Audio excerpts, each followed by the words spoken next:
신수환 감독님의 도플갱어 같은 모습으로 영화에 출연하게 됐습니다. 네. 네. 저희는 과거에 전생에 헤어진 자매라고 생각하고 있습니다. 네. 서로 그럼 서로. 좋습니다. 우리 기자님 좀 요 포즈에서 가장 많이 셔터가 터지는 것 같은데요. 자.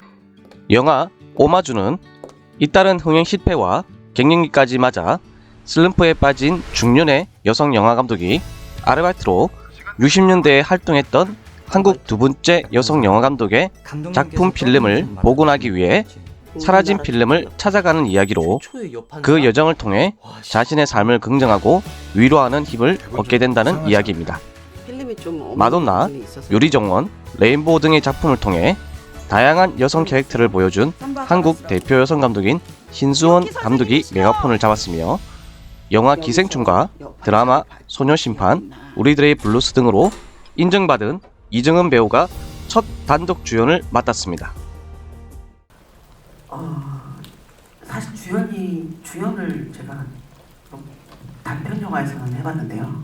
30분짜리 영화에서는 해봤는데 영화라는 이름을 걸고 이렇게 극장에서 크게 상영하는 곳에서 이제 개봉을 앞두고 나니까 이제 실감이 돼요. 사실 찍을 때는 사실 제가 조연을 할 때도 역시 그 역할의 서사에 대해서 되게 좀 잘 표현할 수 있도록 신경을 좀 많이 써왔다고 생각이 듭니다. 근데 주연은 제 모습이 계속 나오게 될 때 이 보시는 분들이 어느 정도로 공감을 하실 수 있는 역할이 될까 하고 그런 부분들을 좀 더 열심히 하겠다. 그래서 사실은 감독님한테 처음부터 얘기를 했어요.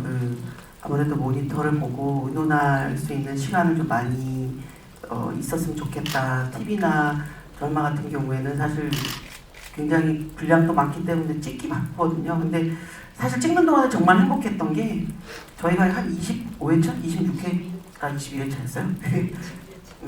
21회차 동안 감독님하고 얘기하지 않았던 순간이 없습니다. 모든 컷과 신들에 대해서 굉장히 같이 공감대를 이루기 위해서 했고 또 저도 처음으로 이렇게 어떤 각도에 따라서 제 얼굴이 어떻게 변하는지 또 그 느낌이 정확해야지 또 전달이 잘 되니까요. 그런 부분들에 대해서 굉장히 심도 있는 얘기를 많이 해가면서 장면 하나하나를 정성스럽게 찍었고요. 예, 제가 그 2011년에 그 여자만세라는 그 방송 다큐멘터리를 만들었는데 그때 그 취재를 하면서 1950년대, 60년대에 활동했던 그 한국 여성, 최초의 여성 감독들이 있었다는 사실을 처음 알게 되고 좀 충격을 먹었습니다.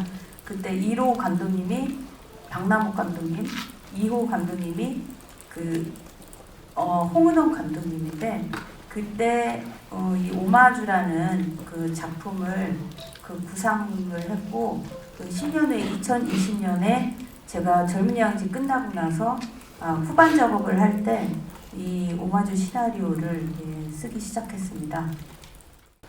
근데 이제 결혼을 했든 안 했든 뭐 제 주변에 또 이렇게 기혼자들도 많고 이제 아는 입장이지만 여러 가지로 상상해 볼 수 있는 근거들이 많이 있기 때문에 여러분들이 모델이 돼주셔서 제가 이렇게 상상력을 발휘할 수 있도록 도와주신 것 같고 무엇보다도 감독님이 많이 잘 이끌어 주셨어요.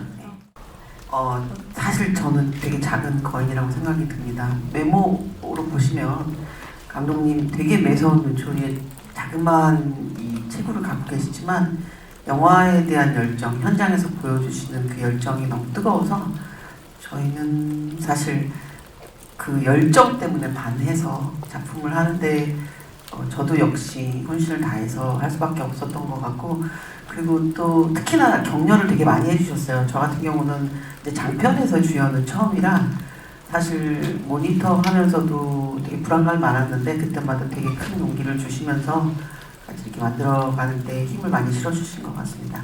네, 감독님 격려가 힘이 많이 되셨답니다. 감독님 이제 어떤 말씀을 하실지 궁금한데요. 너무 과찬을 해주셔서 저는 그 정은 씨랑 하게 된 계기가 사실 그 미성년과 기생충을 보면서 어떤 그 연기를 한다는 느낌을 못 받았습니다. 그래서 정말 그 살아있는 캐릭터 그대로 그 연기가 아닌 모습으로 필터링 없이 그 저에게 딱 들어오는 모습이 너무 충격적이었고 그래서 꼭 한번 해보고 싶었던 분이었는데 이렇게 오마주 시나리오를 주고 사실 그 주연이잖아요. 처음부터 끝까지 안 나오는 장면이 없습니다. 예. 근데 그 작품을 하면서 역시 좋았던 것은 되게 많은 영화에서 조연을 했었는데 왜 이 사람이 이렇게 뒤늦게서야 주연을 하게 되었나 약간 그런 생각이 들 정도로 너무 수많은 표정들이 있었습니다. 제가 보지 못한. 그래서 제가 어느 순간 모니터를 보면서 좀 깜짝깜짝 놀라는 이런 모습은 예전에 보지 못했던 모습이고 근데 또 내가 생각하지 못했던 얼굴인데 이런 테이크마다 굉장히 다양한 모습들이 나와서 사실 편집이 오래 걸렸습니다. 네, 그 고르느라고 정말 오래 걸렸고 그리고 저를 많이 챙겨줬습니다. 현장에서 그 먹을 것도 주고 심지어 저한테 편하게 입으라고 제가 맨날 똑같은 추리닝 바지 입고 현장에 나타나니까 까만 되게 그 패셔너블한 편한 바지를 줘서 제가 거의 요즘 입고 지냅니다. 너무 감사한 배우입니다. 네. 사실 저도 1세대 영화, 여성 영화인들이 있었는데 잘 몰랐습니다. 이 작품을 시작하기 전에 감독님이 직접 그 만드셨던 여자 만세의 몇 부분에 대한 얘기와 또 그거에 관련된 책자, 홍은호 감독님의 책, 그 따님이 나중에 기록으로 남긴 책들을 보고서 이렇게 어려운 상황 속에서도 영화에 대한 어떤 불타는 열정으로 계속 영화를 할 수 있었다는 것 자체가 불가능해서 가능을 만들어낸 게 아닐까라는 놀라움을 좀 안게 됐었고 그러한 점들이 사실은 누구 한 명을 지칭해서라기보다 저도 사실은 영화 키드거든요. 그냥 어렸을 때부터 영화 워낙 좋아했고 저희 시절에는 또 흑백 영화에서부터 토요 영화, 주말의 영화 이러면서 많은 방화와 또 외국 영화들도 보게 됐었는데 그렇게 성장하는 동안에 봤던 주옥 같은 작품들이 다들 사실 굉장히 어려움 속에서 만들어졌었다는 걸 새삼스럽게 느꼈고 다 저에게 있어서의 자양분이 되지 않았을까 모두 존경에 마지 않는다는 말씀을 드리고 싶고요. 그 다음에 이 작품을 할 때 사실 맨 처음에는 감독님의 자전적인 얘기인가 그런 생각을 할 수밖에 없는 게 너무 구체적인 가정사가 나와서 근데 제가 생각하는 것보다 사실은 그 상상력을 많이 발휘하셨던 부분들이 있어서 퍼센트로 치면은 한 20% 정도 개인적인 얘기가 들어가 계시다고 하는데 사실은 저 같은 경우는 저가 그 부모님을 모시고 이렇게 살면서 사실 연극 배우에서부터 지금 영화 배우까지 되기까지 사실 지원을 그렇게 크게 받지는 못했어요. 그래서 영화 감독이나 배우나 똑같구나 이런 생각을 했었고 또 연극을 할 때도 제가 연출을 했었는데 사실 망한 작품이 더 많았기 때문에 제가 연출을 받았거든요. 그래서 그런 생각, 어떤 동일시되는 생각들이 많았기 때문에 사실은 어떻게 고민하셨고 그런 부분들 이 역할에 녹여낼 수 있을까 이런 어떤 공통점을 좀 심어놓을 수 있을까 그런 생각을 많이 했던 것 같고 사실 다른 스태프들 의상을 담당하시거나 메이크업을 담당하셨던 우리 감독님들이 인물을 만드는데 많은 조언과 협조를 해주셔서 제가 약간 신수환 감독님의 도플갱어 같은 모습으로 영화에 출연하게 됐습니다. 네. 네. 저희는 과거에 전생에 헤어진 자매라고 생각하고 있습니다. 아니 좀 우스갯소리로 현장에서 제가 옷을 사복을 입고 이렇게 나타났을 때 감독님하고 똑같을 때가 많았어요. 이 작품을 하는 동안에. 저희도 깜짝 놀란 것 같아요. 보고 듣고 배우고 그렇게 돼서 아마 좀 동일시하게 되지 않았나 그런 생각이 들었습니다. 네. 제가 감히 그 대선배님들도 계신데 이런 말씀하기 뭐하지만 제가 나이가 먹은 것 같습니다. 옛날에 비해서. 그래서 물론 제가 사실은 이 영화는 어떻게 보면 저의 첫 작품 레인보우에 가까운 영화였던 것 같습니다. 그래서 레인보우를 처음 만들고 나서 레인보우를 좋아했던 분들이 저한테 그러더라고요. 왜 자꾸 심각하고 어두운 영화만 만드냐. 나는 레인보우가 되게 좋은데. 이런 말씀을 하셨는데 조금 기다리시라고 언젠가 만들 거다. 근데 사실 여기 보면 영화 속의 어떤 그 극장의 간판에 오버 더 레인보우라는 제목이 있는데 지워져서 더 레인보우라고 남아있는 장면이 있습니다. 근데 제가 물론 그 오마주를 그 다큐멘터리 찍으면서 구상을 하긴 했지만 한 번쯤 언젠가 레인보우의 2 같은 영화를 한번 만들어 보자 이런 생각을 한 적이 있었습니다. 그래서 그리고 나서 사실 끊임없이 2년에 한 번씩 영화를 만들어 왔는데 젊은 양지가 끝날 그 후반 작업하면서 그냥 이 영화 생각이 나면서 그냥 자연스럽게 그냥 쓰여지더라고요. 굉장히 편하게. 영화 속에서 지화는 막 시나리오를 막 힘들게 쓰고 있는데 사실은 거의 스토리를 한 2주 만에 이렇게 그냥 슬금슬금 이렇게 하면서 정리를 했던 기억이 나고 그리고 이거 분명히 투자받기 힘들 텐데 그래서 이거 그냥 나중에 한 10년 후에 찍자 이런 생각을 갖고 있었는데 저희 PD님한테 보여줬더니 이거 찍으면 좋겠다 이렇게 막 하시더라고요. 그러더니 각종 지원 그 영상 위에 혹시나 해서 냈는데 돈 안 모아지면 안 찍겠다라 그랬는데 그 영상위 심사위원님들이 오히려 저희들한테 막 힘을 주시면서 이 영화는 꼭 완성해야 됩니다 막 이러면서 해서 저희가 한 3억 5천 정도 돈이 모여가지고 그거 가지고 영화를 만들게 됐습니다.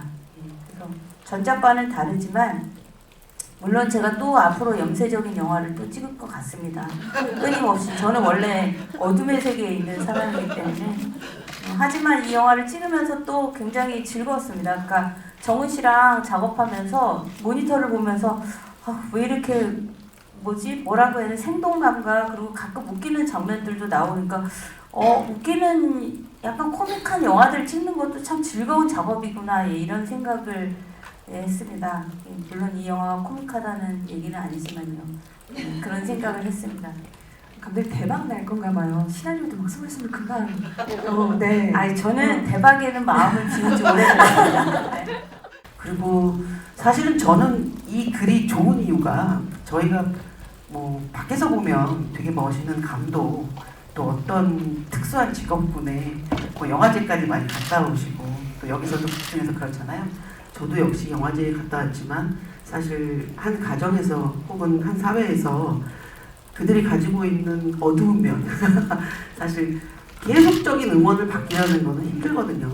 어떤 때에는 실패와 좌절을 느끼기도 하고 가장 가까운 사람한테 소외되기도 하고요.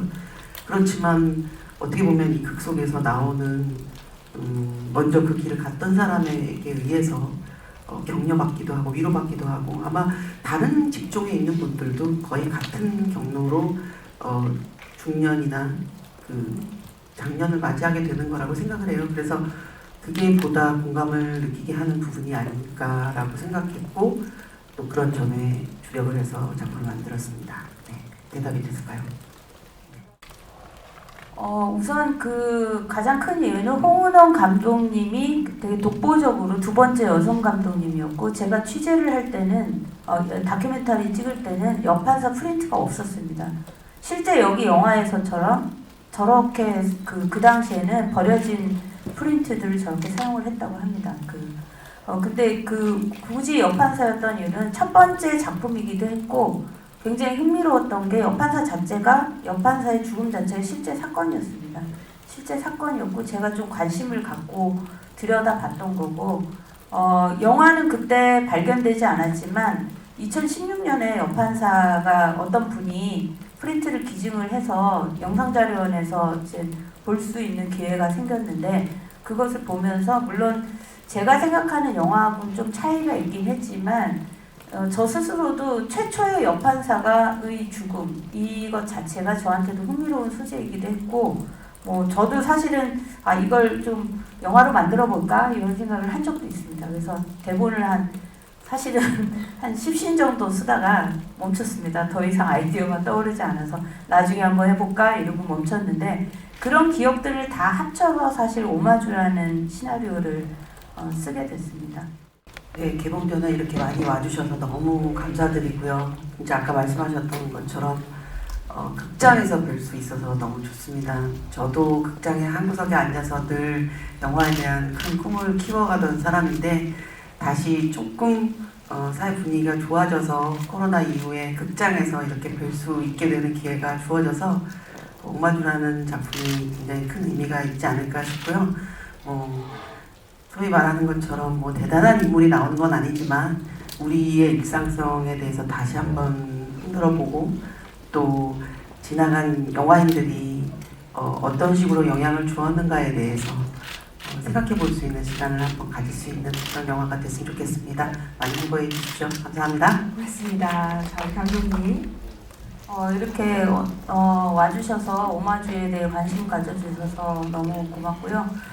이 영화는 지금은 현재는 존재하지 않는 한때 정말 칼 없이 영화라는 어쨌든 남성들이 중심이었던 그곳에서 칼이 없이 버티면서 살았던 용감한 어쨌든 여성 감독에 대한 이야기이기도 하지만 또 마지막에 극장에 나오는 그림자들처럼 굉장히 어쨌든 그림자들처럼 보이지 않는 곳에서 보석처럼 빛났던 사람들에 대한 이야기이기도 합니다. 지금은 잊혀졌지만 그래서 이 오마주를 보면서 내 주변에 있는 그림자 같았던 나에게 소중했던 사람들을 생각해보는 이런 영화가 되었으면 하고 5월 26일 개봉입니다. 많이 많이 봐주십시오.